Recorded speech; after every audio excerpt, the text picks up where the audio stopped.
Hey everybody, I am coming to you from my hometown, Easton, Minnesota. And as I thought about giving you a tour of my hometown, I thought, well, where do I start? Where do I start telling people about Easton? Well, I actually happened upon this boulder right here, this monument here in Easton. And actually, it's a boulder that I can remember has been here, well, it's been here as long as I can remember.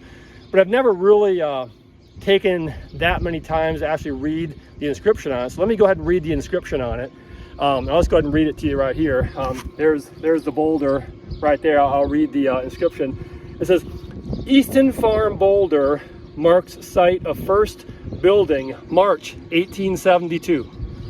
And then it goes on to say, Westner Grove settlement moved to Easton as railroad camp, determined new town site.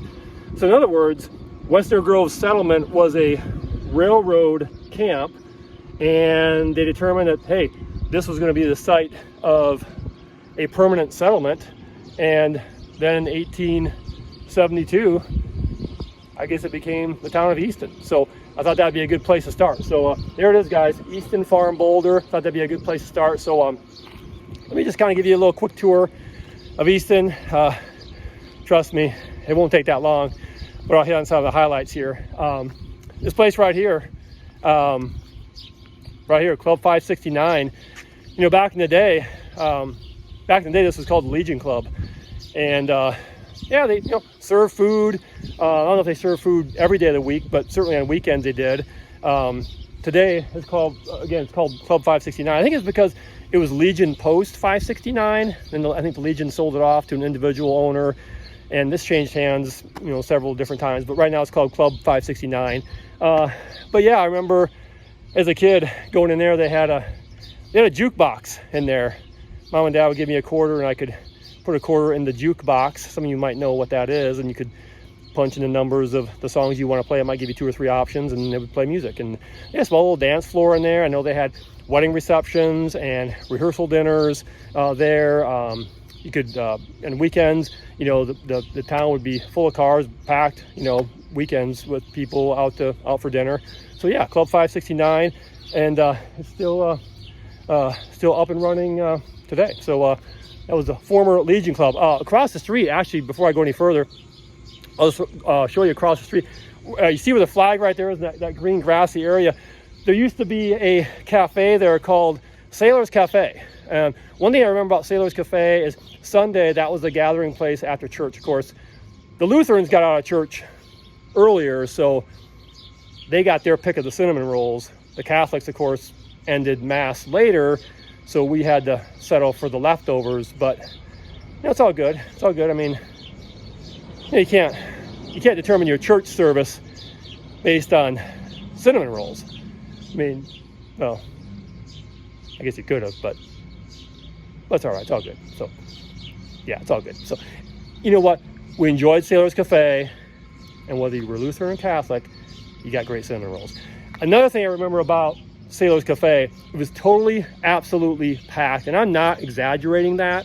You literally could not walk in there without bumping someone's shoulder to shoulder. I mean, in fact, you had to make yourself skinny and go sideways and move around without bumping people. The counter was packed, the seats, the booths, everything was packed. The kids were out here, quite honestly, on the street playing most of the time. But yeah, it was packed in there. Sunday after church, Sunday morning, great place for people to gather after church. So that was Sailor's Cafe right there. Kind of walk down here a little bit further down the street, and actually, I'll just kind of go across the street right there. Hey, there's the across the street right there. I think that building right there. I don't know if you can see the inscription on top. It says bank. I think it says bank 1917. I remember when that actually was a bank. That's what I would call the old bank. Of course, they built a new bank, which is down the street. Of course, that's the old bank now. Maybe that's the old bank. But I do remember when that was the bank. Yeah, it says 1917 on it. Eventually, it's not a bank anymore. That's down the street. But that was the initial bank, original. Now this building right here called the look at the inscription on this, called the Silhouette. It's a bridal shop. It's a bridal shop, you guys. Full service wedding shop. I mean, dresses, tuxes, any accessories you need for a wedding, you can get right here. Like I've always said, everybody gets married, right? Whether you live in a small town or big town, you get married, and you need these type of services. So, people come from all over the countryside and from big cities, come down here and get all their wedding needs met. So, of course, you have online access now and websites and all that. I mean, you could be living in Mankato, you could live in Minneapolis, St. Paul.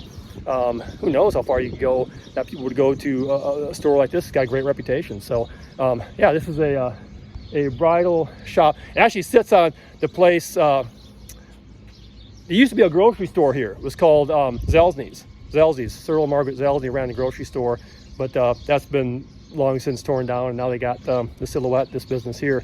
If you go across the street, kind of going a little bit further here across the street, you got a place. I'm kind of moving a little. Well, actually, I'll show you this right here first. Got a little self-serve gas station there. Down at the end of the street down here, you have the post office right there. That again is actually the I call it the new post office, but again, that was probably built maybe when I was in college, so it's kind of the old post office now.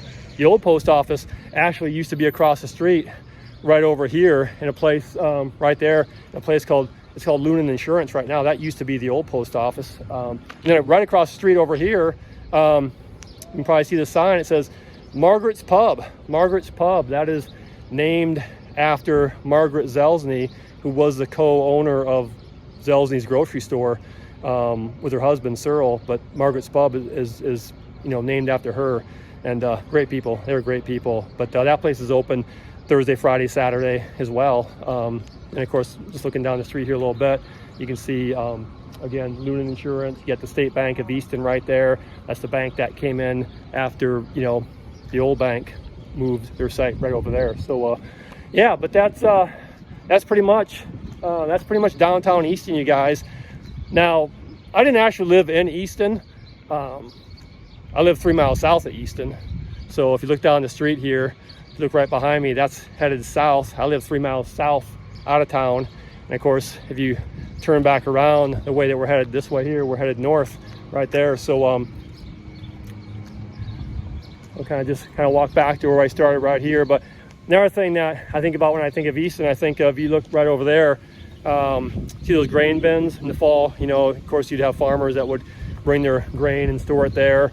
If you look between these two buildings and these trees right here, you can see the old grain elevator. Now that has actually gone out of business many, many years ago, but farmers used to, in the fall, of course, bring their crop in and would store it at the Easton grain elevator, and there'd be tractors and trucks literally lined up down the street, waiting to get in there to unload their crop. Boy, a lot of memories there. But that's been shut down for quite some time. But this place was busy in the fall, with school starting, busy in the fall with harvest, and busy on weekends with people coming to Club 569. And really in the summertime, quite honestly, even like Tuesdays and Thursdays when we had like baseball games, after games, we'd walk uptown here and either stop in at Sailor's Cafe or Club 569, get a pop, something to eat. That was a hangout place after baseball games too. So anyway, that's Easton, guys. I tell you, again, there's some of the old remnants, really some of the old grain elevators, and I don't think that's in operation anymore either. But a lot of memories here, guys. A lot of memories. Great place to grow up as a kid. And I have a few other stops that I want to make and want to show you as well. But just want to give you a little tour of Easton. I could go on and on for hours, but I need to cut the video off here. But hey, hope you enjoyed it, and we'll catch you back later. See ya. Bye.